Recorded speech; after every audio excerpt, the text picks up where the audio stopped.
Le métier de professeur, tout le monde le connaît.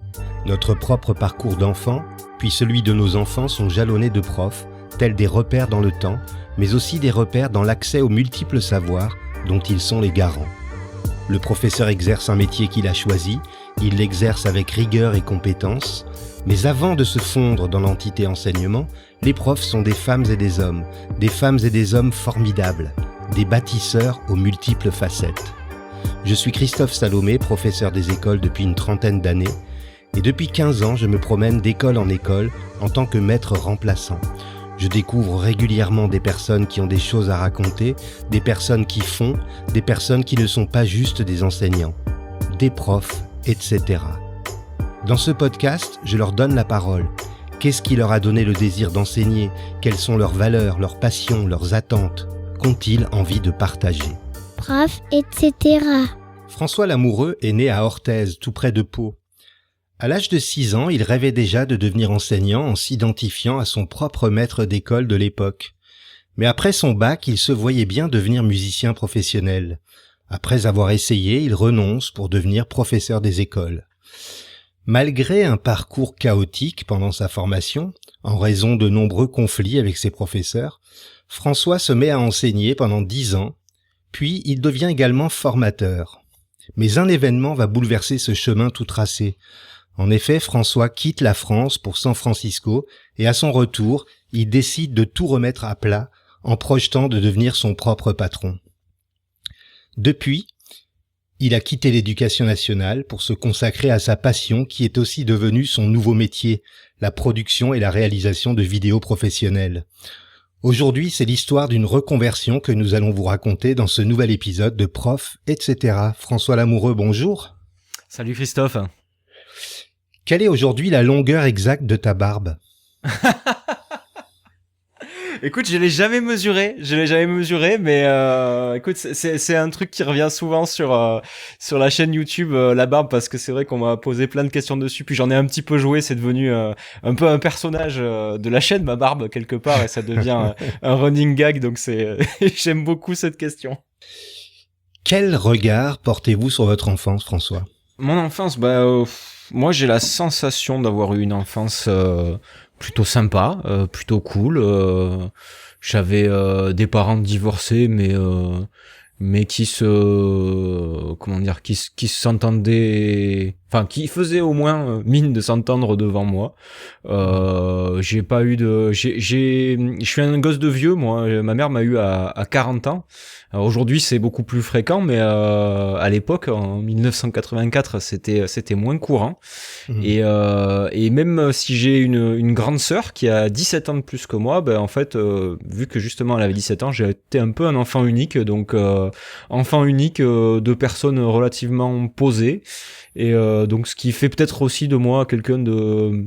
J'espère de poser, même si j'ai la bougeotte sur tout ce qui est créatif et tout ça, mais j'essaie de prendre le temps, le recul, d'appréhender un petit peu les choses et de voir les choses dans leur ensemble avant de me lancer. Mais bon, très bon souvenir d'enfance. Alors pour rester dans l'enfance, quel est votre meilleur souvenir en tant qu'élève?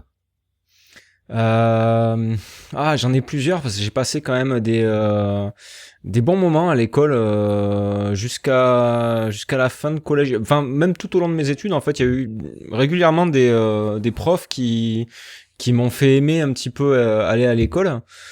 J'ai été très studieux jusqu'à la 5e, et puis après l'adolescence arrivant un peu moins, mais comme beaucoup au final. Oui. Mon meilleur souvenir, je pense que c'était ma prof de français de 3e qui désespérant, qui à la base était notre prof de latin aussi, et qui un jour nous demande en 3e mais qui parmi vous va prendre du latin en seconde? Et là personne ne lève la main, et elle nous demande mais il y en a aucun d'entre vous qui va faire du latin l'année prochaine, et vous faites du latin cette année? Et on dit oui, mais ça sert à rien. Bon du coup on va changer ce cours en un cours d'expression orale et de débat. Et j'avais trouvé ça tellement cool, ce twist comme ça sur le moment. Je pense que c'était quelque chose d'improvisé. Je pense pas que c'était quelque chose qu'elle avait calculé. Et s'en sont suivis des cours qui étaient vraiment super sympas parce qu'on avait carte blanche totale pour pour parler de sujets qu'on voulait. Et après on débattait avec la classe et peut-être que c'est un des premiers moments où je me suis senti grand, entre guillemets, grand dans le sens adulte, qui raisonne, qui argumente, qui machin, et j'avais trouvé cette initiative de la prof à l'époque géniale, et je m'en rappelle toujours aujourd'hui. Mais je pense que, enfin, je te raconte celle-là, mais je pense qu'il y en a beaucoup d'autres. C'est la première qui me vient là, on va dire.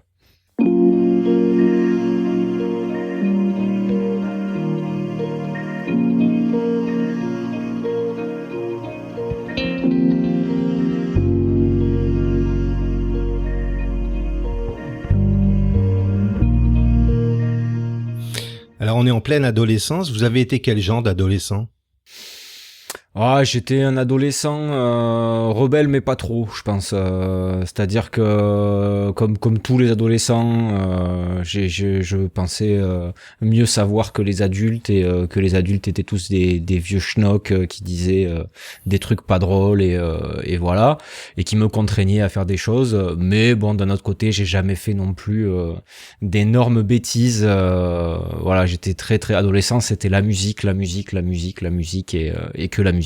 Prof, etc. Alors dans votre parcours, il y a eu 2 événements qui ont été déterminants dans l'évolution de votre carrière.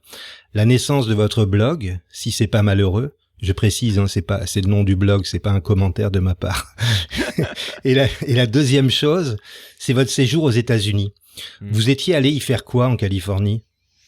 Alors en fait le truc c'est que je suis parti la première fois que je suis allé en Californie et à San Francisco en l'occurrence, je suis parti en vacances pour voilà, faire du tourisme. En fait, c'était un endroit que je voyais dans les films et tout ça. Les États-Unis, c'était la première fois, et j'ai trouvé ça cool. Et j'ai vraiment, alors une fois là-bas, j'ai trouvé ça plus que cool. En fait, j'avais l'impression d'être dans un film. Et puis il y avait une sensation très curieuse à San Francisco que j'ai retrouvée par la suite quand j'y suis retourné, de liberté, en fait, que je saurais pas décrire pourquoi. En fait, j'ai trouvé ça libérateur, mais voilà. Et puis par le biais à l'époque, j'avais travaillé avec Apple, je faisais des formations sur l'iPad aux enseignants et tout, et puis j'avais entendu que il y avait un bahut français qui s'était équipé en iPad là-bas, et j'ai envoyé un message à une amie qui travaillait chez Apple pour lui dire, mais t'as pas le contact du directeur ou de la directrice de l'école et tout? Si, tiens, je t'envoie un mail. Et alors sur on va dire un coup de pourquoi pas, je me suis dit tiens, je vais lui écrire un message à cette dame, et j'ai écrit: bonjour, je m'appelle François, j'ai un blog justement, le fameux si c'est pas malheureux.com, et ben j'aimerais bien en fait discuter avec vous, et je suis en vacances ici actuellement, c'était pas prévu que je vous contacte, mais est-ce que vous pourriez me recevoir? Alors j'avais envoyé ça sans aucun espoir en fait d'avoir une quelconque réponse, mais je me suis dit, qui ne tente rien n'a rien, hein. C'est 100% des gagnants ont tenté leur chance, hein. Donc et par le plus grand des hasards, elle me répond, et elle me dit que bah justement il cherche à embaucher, et si je peux lui faire passer un CV. Alors moi j'étais en habit de touriste, tu vois, j'avais un jean, des baskets, j'avais absolument pas de quoi aller passer un entretien d'embauche, et c'était absolument pas prévu, donc j'y suis allé un peu comme j'étais, et puis on a discuté, tout ça s'est bien passé. J'avais fait d'autres entretiens après, et puis bon, il y a eu des choses qui ont fait que ça a pas pu être ça a pas abouti au final, et du coup je l'ai gardé comme pas un échec, mais comme quelque chose d'inachevé, quoi, et je crois que c'est 2 ans plus tard, j'ai refait un mail en disant voilà, je voudrais retenter ma chance, et cette fois-ci ça a fonctionné, et j'ai été embauché comme alors enseignant à mi-temps, et c'était ils avaient des espèces de comment dire, de conseillers pédagogiques de cycle dans l'école, et donc l'autre mi-temps je le passais à faire ça.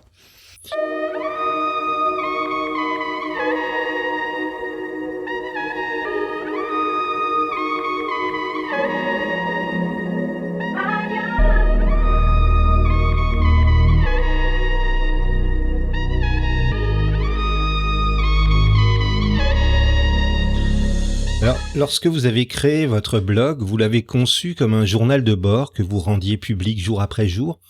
En quoi cette expérience a changé votre vision de l'activité d'enseigner ? Souvent, je me dis, ce blog, c'est tout ce que je fais aujourd'hui y est lié de près ou de loin, parce que quasiment toutes les opportunités que j'ai eues à l'époque venaient du blog, et au final le blog s'est effacé entre guillemets parce que mes activités ont changé et tout ça, mais la base, tout vient de là. C'était vraiment je sais, honnêtement je me rappelle plus pourquoi j'ai ouvert ce blog. C'était à l'époque où je commençais les expérimentations avec les tablettes en classe et tout ça, et puis j'avais envie un peu de casser les préconçus sur le numérique, et puis de partager ce que je faisais en fait, un peu comme une bouteille à la mer. Mmh.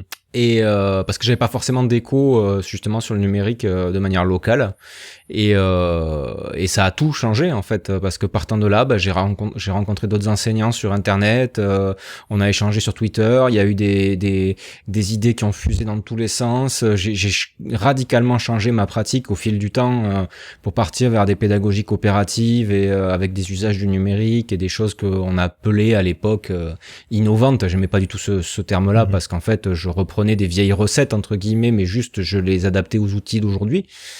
Et puis au final ce blog j'aurais pas eu ce blog, je pense pas que j'aurais eu ce poste à San Francisco, et tout ce qui s'est passé après découle de tout ça en fait au final. C'est vrai que le métier d'enseignant, c'est un métier qui laisse souvent un goût de solitude quand on l'exerce. On est assez seul dans sa classe.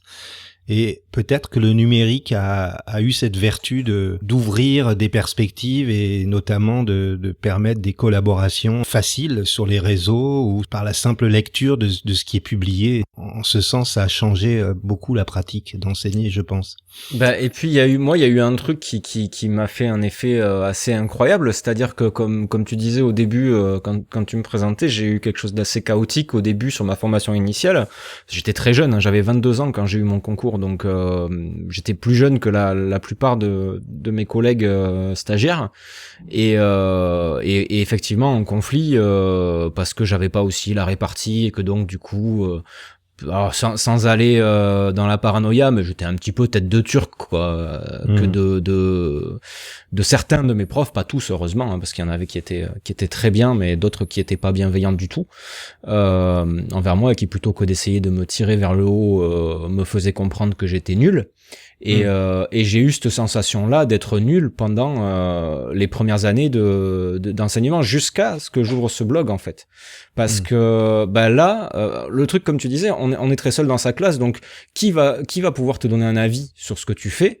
Personne. L'inspecteur à la limite quand il vient, et puis il vient te voir une fois, un quart de journée, une fois tous les 10 ans, ce qui est pas forcément représentatif de ta pratique, et puis derrière même tes collègues sont pas dans ta classe, donc ils peuvent pas vraiment te donner un avis, ils peuvent te soutenir et tout ça, et là pour le coup j'avais vraiment des avis d'autres collègues à qui je montrais ce que je faisais, et ça m'a fait très bizarre, parce que je suis passé de me sentir nul à me poser la question mais il y a des gens qui trouvent ça bien en fait ce que je fais, c'est incroyable. Et c'est une idée qui ne m'avait jamais traversé l'esprit, que ce que je faisais pouvait intéresser d'autres profs, et pour le coup ça en a intéressé beaucoup. C'est ça qui, je pense, qui a été le déclencheur. C'est pour ça que ce blog en fait a changé un peu ma vie, parce que je suis passé d'un stade où j'étais persuadé que j'étais nul, qu'on m'avait seriné à longueur de temps, que j'étais nul, que je savais pas faire, ou que je sais, parce que en fait ce que je faisais c'était juste différent, et j'étais juste différent en fait. J'étais pas nul, j'étais différent, et quand j'ai trouvé ma façon de faire à moi, là je me suis épanoui vraiment, et avec des résultats qui étaient très très très satisfaisants. Prof, etc. Alors aujourd'hui, vous avez définitivement rompu avec l'éducation nationale, oui. Et vous vous épanouissez, on le sent dans toutes vos vidéos sur votre chaîne YouTube, et vous vous épanouissez donc dans votre nouvelle activité de vidéaste. En quoi consiste votre métier désormais ? Alors mon métier, il consiste à faire des vidéos. Donc je fais des vidéos pour des professionnels, ce qu'on appelle du corporate ou du corpo dans le jargon. Je fais aussi des vidéos pour des particuliers, notamment des films de mariage. Et puis je fais aussi ma chaîne YouTube qui a des petites ramifications. Il y a un peu de formation aussi à la vidéo parce que j'ai pas complètement rompu non plus avec mon ADN. Et donc voilà, en gros ça consiste à ça, c'est faire des vidéos, mais bon, ça c'est la partie on va dire visible de l'iceberg, parce que quand on est son propre patron, il y a toute la partie administrative qui est pas forcément la plus glamour, mais bon, ça prend pas mal de temps aussi.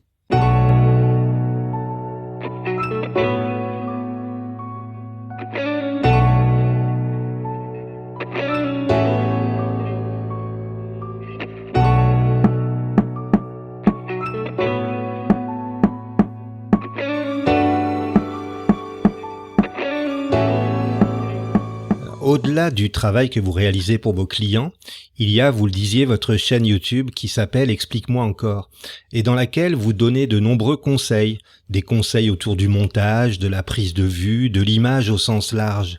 Et vous faites ça avec beaucoup de pédagogie. Avouez-le, ça vous manque d'enseigner, non ? C'est pas que ça me manque, c'est que un truc que j'ai peut-être pas dit au début, c'est que je suis issu d'une famille d'enseignants. Mes deux parents étaient profs, ma sœur est prof, ma tante est prof, mes grands-parents paternels étaient profs, mon grand-père était inspecteur. Donc en fait, je pense que ça fait partie de mes gènes. Et j'aime expliquer les choses. En fait, quand j'apprends quelque chose de nouveau, j'adore l'expliquer aux gens que j'ai dans mon entourage. Et ça me procure beaucoup de plaisir. Et donc je pense qu'en fait c'est aussi ce qui fait la différence de ma chaîne par rapport à d'autres, parce que je suis pas tout seul sur le segment, et sans jugement de valeur aucun, chacun a sa spécialité. Je pense que moi, ma spécialité, c'est justement cette pédagogie-là, parce que ça a été mon cœur de métier pendant 10 ans. Alors un autre aspect pédagogique de votre activité, ce sont les analyses sur les vidéos proposées par des internautes sur votre chaîne Twitch. Vous poursuivez ces séances en live ? Alors je l'ai fait pas mal un temps, là ça fait un moment que j'en ai pas fait parce que le temps me manque un petit peu, et c'est très intense ces lives là. En fait on pourrait se dire c'est 1h30 devant l'ordi avec un micro, et en fait c'est comme c'est du live, ça demande en fait d'analyser très rapidement et dans un laps de temps très court des choses, et c'est très fatigant en fait, intellectuellement parlant. Donc là en ce moment j'ai mis un petit peu le haut là-dessus. Mais c'était une manière aussi de dialoguer un peu plus directement avec les gens qui me suivent sur ma chaîne, parce que c'est toujours sinon par commentaire interposé, et c'est compliqué en fait de répondre à des questions juste par un simple commentaire, surtout qu'il y en a souvent beaucoup, donc c'est difficile d'être purement exhaustif. Donc c'était un moyen que j'avais trouvé en live comme ça de pouvoir communiquer avec les gens et puis donner des conseils supplémentaires là-dessus. Mais c'est vrai que je suis obligé de jongler entre la partie de mes clients, on va dire, qui là pour le coup pour qui je fais de la prestation, et YouTube et tout ce qui va avec les réseaux derrière. Disons que je suis obligé, maintenant que je ne suis plus fonctionnaire, je suis obligé d'aller aussi là où je peux gagner ma vie. Prof, etc. Depuis quelques semaines, vous proposez des vidéos scénarisées qui vous donnent par exemple l'occasion de revenir sur les qualités ou les défauts d'une caméra. Le résultat est vraiment surprenant. Est-ce qu'il y a un élan ou un désir chez vous à vous tourner vers la production de fiction ? C'est une question que je me pose en ce moment, justement. J'ai pas la réponse.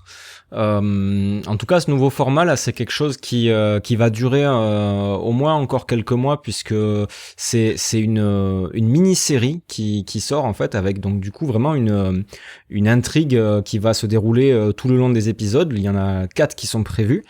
Le deuxième sort très vite d'ailleurs, il sera probablement sorti quand le podcast sortira. Et en fait cette envie, elle est surtout venue du fait que dans le premier épisode je parle d'une caméra que j'ai reçue, et la première idée qui m'est venue à l'esprit quand je l'ai eue, c'est de me dire tiens, je vais faire un unboxing. Alors pour ceux qui savent pas, un unboxing c'est se filmer en train d'ouvrir la boîte et de commenter ce qu'il y a dedans, et c'est quelque chose de très prisé sur YouTube. Et j'ai commencé à réfléchir à ça, je réfléchissais à mes cadrages et tout ça, et puis à un moment donné je me suis dit mais François, t'es le premier à dire tout se ressemble maintenant sur YouTube, tout le monde fait la même chose, et là t'es en train de penser à faire un unboxing.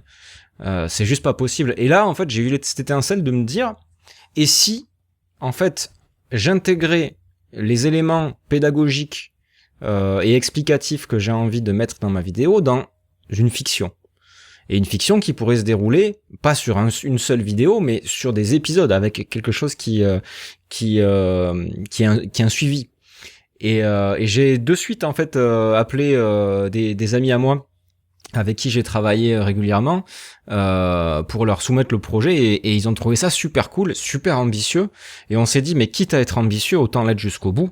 Donc en fait cette mini-série, donc elle est tournée dans un format qui est très lourd, on va dire, pour le post-traitement, et qui permet d'aller très très loin pour donner un rendu entre guillemets un peu cinéma, un peu télé. Il y a aussi une bande originale, une bande son originale qui a été créée exprès pour cette série. On a fait les doublages pour avoir le son le plus parfait possible. On travaille beaucoup sur le script, on répète. Il y a du maquillage, des effets spéciaux. C'est du coup on s'est dit quitte à ce que ce soit ambitieux, autant vraiment l'être jusqu'au bout. Et l'accueil a été très très bon. Alors est-ce que je vais me diriger vers de la fiction après? Honnêtement, je n'en sais rien. Mais en tout cas, là, actuellement, ce que je fais me procure énormément de satisfaction et de plaisir. En tout cas, c'est côté spectateur, c'est vraiment très très réussi. Vous êtes votre partenaire à l'écran est excellent. Vous avez vous-même des talents de comédien indéniables, mais surtout la réalisation est vraiment vraiment impeccable, et ce serait vraiment intéressé de voir quelque chose de purement fictionnel, et j'espère que vous serez encouragé par d'autres pour aller dans ce sens-là. Croisons les doigts. Ouais, pourquoi pas. Après, c'est vrai que par contre, c'est un exercice qui est très très exigeant. Et c'est vrai que là, pour le moment, rien que faire ces petites intermèdes, on va dire, scénarisés dans les vidéos, ça demande énormément de travail, et je me rends compte vraiment de tout ce que ça implique. Donc, je me ferme aucune porte. On va continuer comme ça, un peu comme j'ai toujours fait, hein, c'est-à-dire, voyons, tiens, ça a l'air d'être marrant. Allons-y jusqu'au bout, jusqu'à ce que ça soit plus marrant, et puis quand ça sera plus marrant, on trouvera autre chose de marrant à faire. Et puisque vous parlez de choses marrantes, quand est-ce que vous avez ri aux larmes pour la dernière fois, et pour quelle raison? Quand est-ce que j'ai ri aux larmes? Je pense que c'était pendant le dernier tournage justement de la web-série. J'ai ri de ma propre incompétence, c'est-à-dire que on avait une scène avec donc Guillaume qui est mon partenaire sur ces vidéos-là, où il a une longue tirade à dire qui est pas évidente, surtout qu'en plus moi je lui mets des mots de vidéaste dans la bouche parce que ça traite de sujets de vidéo, mais lui n'est pas du tout vidéaste, donc il comprend pas vraiment ce qu'il dit. Et c'est là qu'on voit tout son talent d'acteur, parce que à le voir on n'y croit pas une seconde en fait. Il est très bon. Il est très très bon. Et donc il y a eu, donc il avait sa grosse réplique qui était vraiment pas facile, et moi j'ai juste à lui répondre non. Et on a fait 3 fois la réplique, et 3 fois, crois-moi ou pas, j'ai oublié mon texte. et à la 3e fois, j'ai ri aux larmes, et lui aussi, hein, parce que du coup c'était tellement impensable et improbable. Le gars, il a un mot à retenir, son texte, c'est non, c'est juste non. Et l'autre en face, il a toute sa tirade à sortir, et 3 fois je l'ai oublié. Voilà. Donc mes talents de comédien sont quand même relatifs.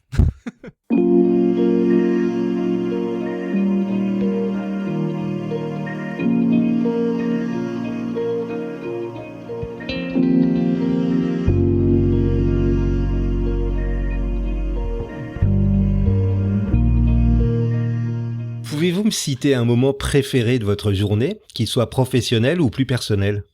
Mon moment préféré de la journée, en fait, je pense que c'est le matin quand je me lève, et où je me dis, tu te rends compte de la chance que tu as. Là, tu travailles parce que t'en as envie. Et tous les matins, ça peut paraître très comment dire, utopiste et tout ça, mais vraiment, sincèrement, tous les matins que je me lève là depuis quelque temps, je me dis, j'ai cette chance-là en fait d'avoir une liberté assez incroyable et de compte à rendre à pas grand monde. Et que si un jour j'ai pas d'impératif et que je me dis tiens aujourd'hui j'ai bien envie de prendre ma journée, d'aller me promener ou d'aller faire un peu de guitare ou d'aller voir des amis, enfin voilà, je peux le faire, ou la famille, je peux le faire en fait, et j'ai le choix. Et le matin, vraiment, c'est un moment où je me lève. Je vais pas dire que je me lève avec le sourire tous les matins, mais le matin, je me fais quasiment tous les jours cette réflexion-là. Quelle valeur a aujourd'hui le plus de sens pour vous ? Il y en a plein. Je pense que c'est difficile d'en choisir une parce que c'est assez entremêlé, mais il y a vraiment quelque chose sur l'honnêteté qui me caractérise énormément, c'est-à-dire que j'ai beaucoup de mal à faire semblant. Et ne serait-ce que dans mon boulot maintenant, au tout début j'avais peur de dire non quand on me demandait des choses, même si je trouvais pas les prestations, enfin c'était pas des choses qui allaient vraiment m'éclater, mais bon quand on débute, surtout comme ça dans l'entreprise, on n'a pas trop le choix, et puis on a peur de l'avenir.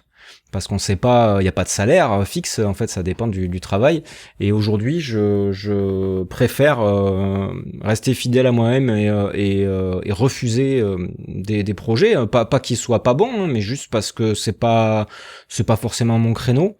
Et puis il y a un côté, je suis très sensible à tout ce qui va être en rapport avec l'humain, quoi. C'est-à-dire que les gens sont pas des numéros, et que il faut traiter toutes les personnes qui se présentent à moi pour solliciter quelque chose de la façon la plus humaine possible. C'est pas toujours évident parce que souvent sur YouTube ou dans les DM, on a des gens qui sont pas très bienveillants, enfin même pas de la bienveillance, mais c'est généralement ils sont pas méchants du tout, mais c'est voilà, poser des questions auxquelles j'ai répondu 50 000 fois, ça me rappelle la classe, hein. Ouais. Mais bon, voilà, j'essaie quand même d'être le plus à l'écoute des gens autour de moi, et de m'écouter aussi, et de faire un petit peu la part des choses entre les deux, quoi.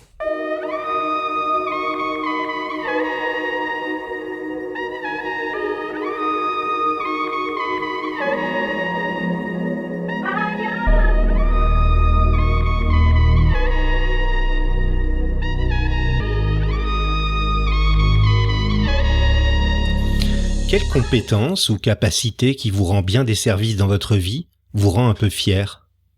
Ah, alors celle-là, elle va être amusante parce que je suis fainéant. Je suis fainéant, et j'avais un prof de maths justement qui a dit un truc quand j'étais en 6e, non, c'est pour dire si je m'en rappelle, qui m'avait dit si vous voulez être bon en maths, soyez fainéant.